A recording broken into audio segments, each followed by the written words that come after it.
नमस्कार. आजच्या या नवीन विश्लेषणामध्ये आपणा सर्वांचं खूप खूप स्वागत. आज आपण एका अशा विषयावर बोलणार आहोत जो थेट आपल्या कृषी क्षेत्राशी जोडलेला आहे. शेती आणि तंत्रज्ञानाची सांगड कशी घातली जाते ना, हे बघणं खरंच खूप रंजक आहे. तर आज महाराष्ट्राच्या आगामी कृषी धोरणात नेमके काय मोठे बदल होणार आहेत हे आपण अगदी सोप्या भाषेत डिकोड करणार आहोत. चला तर मग थेट विषयाला हात घालूया आणि या एका महत्त्वपूर्ण प्रश्नानेच सुरुवात करूया. आगामी खरीप हंगामापासून पीक पाहणी प्रक्रियेत नक्की काय बदल होणार आहेत? आता हे बघा, हे काही साधंसुद्धा अपडेट नाहीये बरं का, तर संपूर्ण यंत्रणेचाच एक मोठा कायापालट आहे. ह्या मोठ्या बदलासाठी प्रशासकीय पातळीवर काय काय हालचाली सुरू आहेत ते आता आपण समजून घेऊया. भाग 1. पीक पाहणी प्रक्रियेतील सर्वात मोठा बदल. आता बघा, राज्य शासनाने एक फार मोठा निर्णय घेतलाय. तो म्हणजे जुन्या पारंपरिक नोंदी ठेवण्याच्या पद्धतीला रामराम ठोकत आता पूर्णपणे आधुनिक डिजिटल पद्धतीकडे आपण वळतोय. आणि या संपूर्ण नव्या कृषी धोरणाचा आत्मा काय असेल?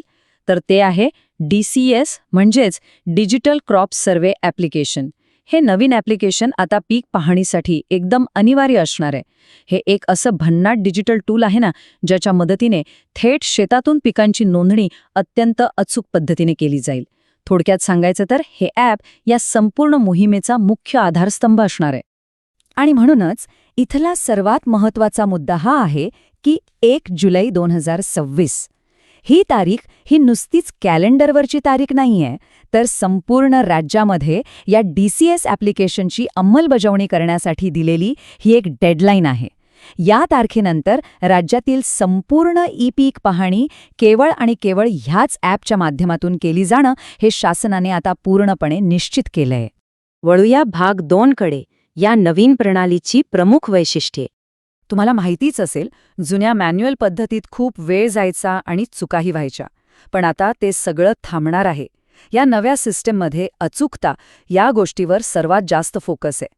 म्हणजे नुसतीच अंदाजे माहिती भरून चालणार नाही, तर आता प्रत्यक्ष बांधावर म्हणजेच शेतात जाऊन पिकांचे फोटो काढणं अनिवार्य असणार आहे. आणि यासोबतच यात जिओ टॅगिंगची सुद्धा भन्नाट सुविधा आहे. म्हणजे काय? तर ज्या शेतात पीक आहे अगदी त्याच लोकेशनची अक्षांश रेखांश माहिती सिस्टीममध्ये रेकॉर्ड होईल. विचार करा, यामुळे गोळा होणारा डेटा किती अचूक आणि एकदम व्हेरीफाय करता येण्याजोगा असेल. आणि यावरून एक गोष्ट अगदी स्पष्ट होते की ग्रामीण भागातील इंटरनेटच्या समस्येवर या ॲपने कसा एकदम परफेक्ट तोडगा काढलाय. हे खरोखरच एक खूप प्रॅक्टिकल असं फीचर आहे. आता नेटवर्क नसेल तरी काहीच टेन्शन नाही. तुम्ही ऑफलाईन असतानाही ॲपमध्ये माहिती भरू शकता आणि शेतातील फोटो काढू शकता. आणि गंमत बघा, जेव्हा मोबाईल पुन्हा नेटवर्कमध्ये येईल ना, तेव्हा ती सगळी सेव्ह केलेली माहिती आपोआप मुख्य सर्व्हरवर अपलोड होईल. हा ऑफलाईन मोड असल्यामुळेच ग्रामीण भागात या ॲपचा वापर खऱ्या अर्थाने शक्य आणि अगदी सोपा होणार आहे. आता पाहूया भाग 3. पाहणी सहाय्यकांसाठी नवीन मानधन योजना. आता एवढं सगळं नवीन तंत्रज्ञान राबवायचंय, तर थेट शेतावर जाऊन काम करणाऱ्या सहाय्यकांना थोडं प्रोत्साहन देणं तर गरजेचं आहेच ना. आणि म्हणूनच हा आर्थिक आकडा खूप महत्त्वाचा ठरतो. शासनाने पीक पाहणी करणाऱ्या सहाय्यकांसाठी प्रति प्लॉट 10 रुपये इतकं मानधन फिक्स केलंय. नवीन तंत्रज्ञान लवकरात लवकर रुळावर यावं आणि सर्वेचं काम दिलेल्या वेळेत 100% पूर्ण व्हावं, यासाठी उचललेलं एक अतिशय स्मार्ट पाऊल आहे. या निर्णयामुळे प्रत्यक्ष पाहणीच्या कामाला नक्कीच एक वेगळाच स्पीड मिळेल, यात काही शंका नाही. यावरूनच आपल्याला समजतं की शासन या संपूर्ण प्रक्रियेबाबत किती सिरियस आहे. ज्या ठिकाणी सध्या असे सहाय्यक उपलब्ध नाहीत, तिथे तातडीनं नव्या नेमणुका करण्याच्या अगदी स्पष्ट सूचना सर्व तहसीलदारांना देण्यात आल्या आहेत. राज्याचा एकही कोपरा किंवा एकही शेत या प्रक्रियेतून सुटता कामा नये, अशी प्रशासनाची अगदी युद्ध पातळीवरची तयारी यातून दिसून येते. आणि आता भाग 4. शासनाचे 100% नोंदणीचे मोठे उद्दिष्ट. आत्तापर्यंत आपण ज्या काही तांत्रिक आणि प्रशासकीय बाबी पाहिल्या ना, त्या एका खूप मोठ्या आणि मुख्य लक्ष्याकडे जाणाऱ्या फक्त पायऱ्या आहेत. हे लक्षात घेणं खूप महत्त्वाचं आहे की 100% पीक पाहणी करणं हा आता काही फक्त एखादा ऑप्शनल अपग्रेड राहिलेला नाहीये. केंद्र शासनाच्या नव्या नियमानुसार आता संपूर्ण राज्यात ही 100% डिजिटल नोंदणी करणं सक्तीचं आणि बंधनकारक करण्यात आलंय. हा एक असा कडक धोरणात्मक निर्णय आहे ज्याची अंमलबजावणी आता अनिवार्यच आहे. ही नवीन प्रणाली अधिक सोपी आणि अचूक असल्याने शेतकऱ्यांना याचा मोठा फायदा होणार आहे. खरं सांगायचं तर या संपूर्ण तांत्रिक बदलाचा मुख्य उद्देश या एका वाक्यातच दडलेला आहे.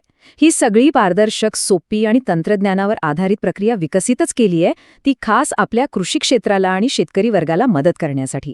बघा, या अचूक डिजिटल माहितीमुळे भविष्यात पीक विमा मिळवणं असू दे किंवा नैसर्गिक आपत्तीच्या वेळी नुकसान भरपाई मिळवणं असू दे, सगळ्या शासकीय योजनांचा लाभ अगदी थेट आणि फास्ट मिळणं खूप सोपं होणार आहे. तर या एका विचार करायला लावणाऱ्या प्रश्नासोबतच आपण आजच्या या विश्लेषणाची सांगता करूया. शेतीच्या नोंदींची ही जी संपूर्णपणे आधुनिक आणि डिजिटल झालेली प्रणाली आहे ना, ती भविष्यात महाराष्ट्राच्या कृषी क्षेत्राचा चेहरा-मोहरा कसा बदलेल, या आधुनिक डेटा सिस्टीममुळे कृषी विकासाचे आणि शेतकरी सक्षमीकरणाचे कोणते नवे दरवाजे उघडले जातील, यावर आपण सर्वांनी नक्कीच विचार करायला हवा.